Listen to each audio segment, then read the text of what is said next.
I'll have the patch cake, chocolate and cream, and some tea, said Rad. I'll have orange juice and ice cream, said Rosa, placing her hand on her sister's forearm. And you? She asked. I'll have the pink nose cake, a strawberry cheesecake shaped like a cow's nose. And for Dad, aren't we waiting for him? Rad asked, surprised. Mac shook her head and pouted. Dad told me to order for him because he has a phone call scheduled with the supplier. They need to work something out, so he'll be late. Okay. We'll get him a pink nose, too. When the waitress brought the order, Rosa's dad joined them. Tell me how you're doing, he said. How's college, Rosa? Fine, she replied. A grimace flashed across her face, which she quickly hid. Everything's going well, right? Yeah, everything's going well, she replied briefly, pretending she'd forgotten about today's larvae. And how about you, Rad? How's work? Not great, Rosa replied for him. He's gone crazy. Why's that? Are you working overtime? Overworked? No, Rad began. Actually, things are okay. Okay enough that a week ago he wanted to turn off his sea hands. Sea hands? His father asked, surprised. Yes, Rosa nodded. Because I had this case recently. He paused, looking at Mac, and changed what he was about to say. This interesting case, and I started wondering if I shouldn't turn it off. But did something happen with the sea hand? Rad had a case where the sea hand strangled a man. Shh, Dad put his finger to his lips. Dad, I'm not that little anymore, Mac protested. Go on, Rosa. And that's why he wanted to turn off our hand, finished Rosa, who agreed with her sister that she wasn't so little anymore. There's always something going on in this world of crooks. Maybe Rad is right. Maybe we should take precautions. Dad, I'm not going to wash the pots by hand, pick up Rad's socks all over the room, throw clothes in the washing machine, iron and mop the floors. Do you know how much time that takes? And I can already picture Rad cleaning up. He'd come home from work in the evening, exhausted, leave his socks lying around, maybe wash the pots. And if he started a load of laundry, he'd probably, as has happened to him more than once, fall asleep and forget to hang it up, and the clothes would be musty by the next day. I'd rather die of suffocation than die from overwork, or let my relationship die. Mac laughed. Did you manage to figure anything out? Asked her father with a twinkle in his eye, as if he had something for Rudder. The investigation is ongoing. We don't have a suspect yet. One of our neighbors plays music all night long every Thursday. We have to call the police on him every single time, Rosa's dad replied, as if hoping someone would finally shut him down. Maybe these cases are somehow connected. I don't think so. But how can you be so sure? He protested, as if he didn't want the idea to be dismissed so quickly. Do you have any leads? I'd check out that neighbor. He's a real jerk if he does that. So spiteful, such a pain to deal with. Maybe he even killed someone. We don't have much yet. We've interviewed the neighbors, the girl, and some employees from the company that made the device. We've determined that he bought the device directly from the manufacturer. It wasn't swapped out, and he didn't buy it on the black market. As for the neighbor, we'll think about it, said Rad, seeing the insistent look in Rosa's father's eyes. What about her ex-boyfriend? Rosa suggested. He has a motive, jealousy. He has the means. He works with robots. It doesn't necessarily have to be him, replied the father, as if insisting on the neighbor. For now, he's the prime suspect, but we don't have anything concrete on him. We'll keep looking into him, that's for sure, admitted Rad. And why does your neighbor only play music on Thursdays? Only? Protested the father. I meant, why specifically on Thursdays? At his company, the work week is 4 days, not 5, so Thursday is the start of the weekend for him. He throws parties then. Rad's phone rang. A girl with long brown hair appeared in the circle before his eyes. On either side of her face, at the temples, she had hearts made out of strands of her hair. "I've got a call," Rad informed the rest, knowing that they couldn't see what was showing up in his app. "Who?" Rosa asked, leaning closer to him to step into the circle's field and see who was on the screen. Meanwhile, Rad pressed the answer button, and when Rosa saw Era's photo, she told him to say hello to her. Rad got up from the table, went outside, and stood in the garden where he wouldn't be heard. "Hey," he greeted her. "Hi," Era replied, her voice muffled by the laughter of the children feeding the plant. "How are you?" he asked. "I'm at work.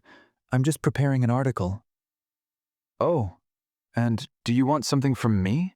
Rad realized. "But I don't have anything for you. The thing with the C hand hasn't moved forward." "That's not why I'm calling.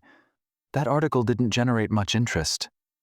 Besides, we got a gift," she laughed as she said the word gift. "A significant one," she added, and Rad imagined a huge sum on the wire transfer from the company's manufacturer.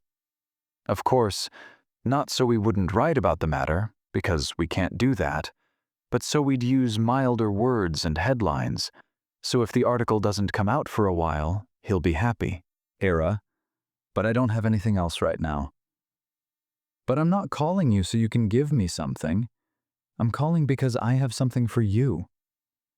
That article you're writing, the one that's keeping you at work this weekend? He began to suspect this wouldn't be a pleasant surprise. "Rad," she laughed. "You know yourself that journalists, especially news reporters and police officers, only get weekends when they're given them, not when they fall on the calendar. Anyway, I'm writing a sports article right now. Simple, concise, about sports stars." "Aren't you at work?" she asked him. "No, I'm off today, hanging out with my family. We're having a little get-together. Rosa said to say hi to you." "Oh, I can call later. Say hi to her too." "No, it's fine," he replied, curious about what she had for him. "Then I'll make this quick. I got an email about something that doesn't bode well for you guys." He said, intrigued. "Do you know the playground in Vincentia Paulo Park?" "Not really." "Right next to the Church of Our Lady of Lourdes." "Even less so. On the site of the former Mission Gardens. You can get there from downtown via Lee Street." "Right," he muttered, slowly piecing the map together in his head. "There are those trash cans there, you know?" "Don't even say it," he replied, feeling defeated, already anticipating what she was going to say. A playground and trash cans didn't sound promising. "There have been some scandals there for a while now, involving the trash collection company and the pharmacy owner. Residents have reported to you many times that neither the company nor the pharmacy owner is following the trash collection rules. It's supposed to work like this. The pharmacy puts out the trash, and the collection company is supposed to pick it up within 10 to 15 minutes.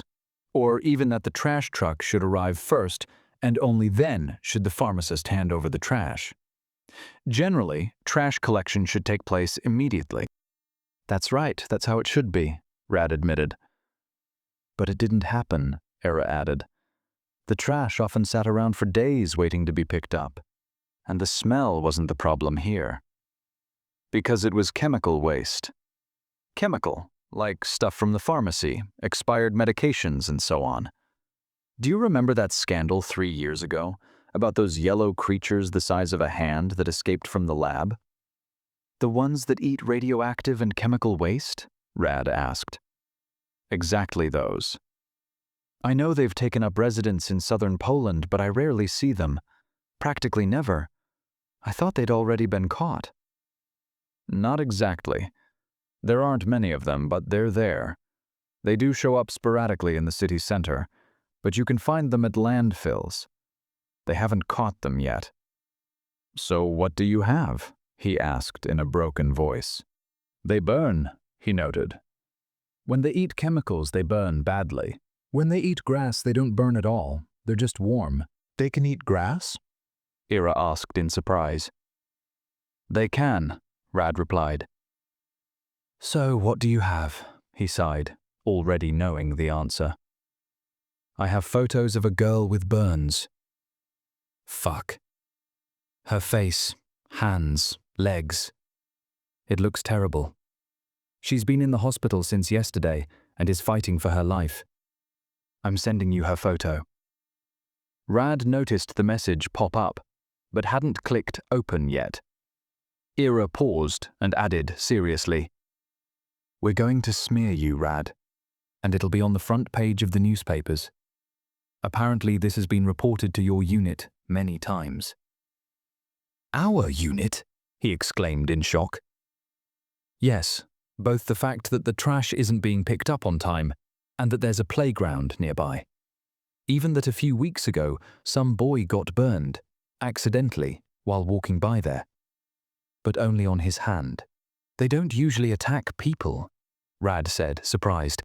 They don't attack. They aren't aggressive. They don't do it on purpose. It's not their fault that they sting. They just happened to fly into that boy by accident. But that girl, she came to the playground with medicine. She had a cut on her finger and her mom let her come, but told her to disinfect the finger with hydrogen peroxide if sand got under the bandage. The kind for kids that doesn't sting. The yellow dragons were actually very interested in its ingredients.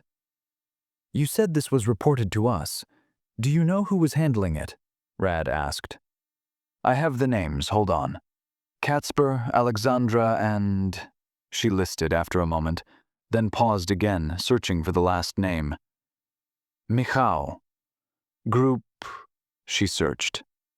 Group 6, he informed her. Oh, thanks, because I was missing that, she said happily when she saw that there was a question mark next to the word group.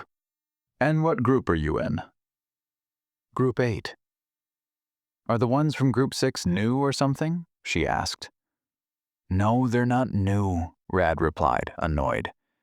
But somehow I'm not surprised their names came up. Are they cutting corners? It happens. Too bad for them.